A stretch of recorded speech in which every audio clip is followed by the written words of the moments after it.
What did you bring along with you today? We have.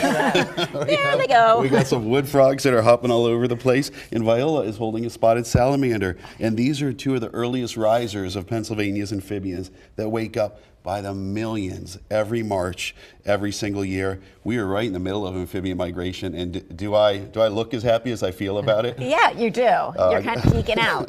Yeah, I get so excited. You have a special about little this. headlamp on. Well, in fact, I could tell you actually exactly what's happening right now. Yeah, please do. What we could maybe see out there. Sometimes I get a loss for words, so I brought a chart with me. So I'm just going to show you perfect.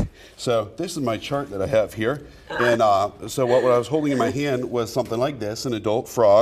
And we are here right now in amphibian migration. So a week ago we were out, there were no eggs present a week ago. Last night I was out, eggs, thousands, hundreds, thousands, millions of them. Pretty soon those eggs are going to turn into tadpoles. As this goes around, pretty soon in about a month, they're going to be frogs with little tails. They leave with their tail still on, tail disappears.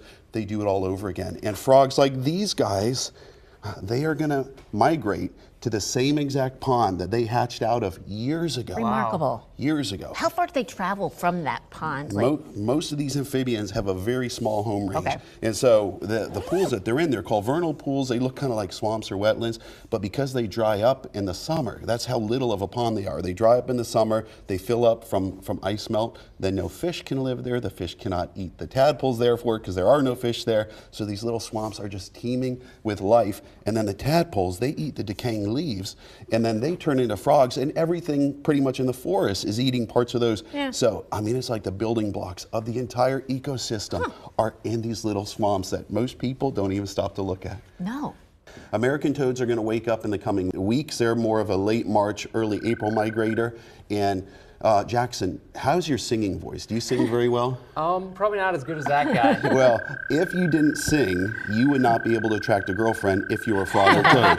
Because when you hear that sound every day, you're going to hear the frogs calling and the toads calling. That's the boys. And the girls, they just have to get impressed. The girls don't think it's irritating. I think it's beautiful, I'm sure. I'm not going to speak for the ladies, but that's how these two met, I'm sure, is that this little one on top, he started calling, and then she said, all right, whatever, I'll go on a speed date with you.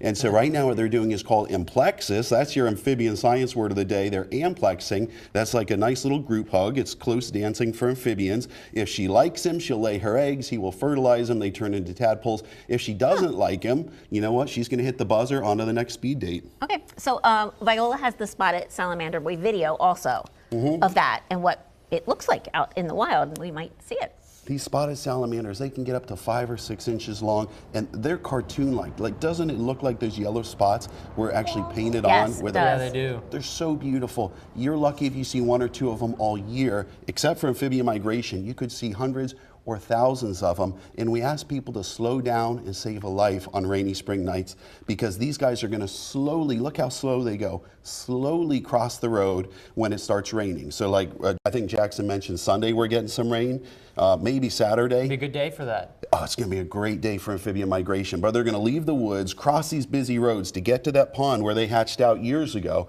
And in the process, it could be treacherous. So if you're out there driving on rainy spring nights, please slow down, save a life. You are not going to be able to see it in your car, Jesse. Yeah. Come on. That's what I do. I mean, sometimes I drive on both lanes because I'm looking for them. So be careful. Maybe you don't if take I'm his out advice. there. What about the Jefferson salamander? The Jefferson salamander, that's probably the earliest riser. So they look just like the spotted salamander, but without any of the spots. Oh. There you go. So they're both mole salamanders. They live underground like a mole, but they come up and you'll see them on busy roads. That's, I think, maybe Lebanon County. They're all over central PA. Well, there you go. There you go. There's your spring amphibian migration lesson for the day. Thank you to both of you. Good to see you as always, Viola. I love a story with a happy ending. We'll be right back.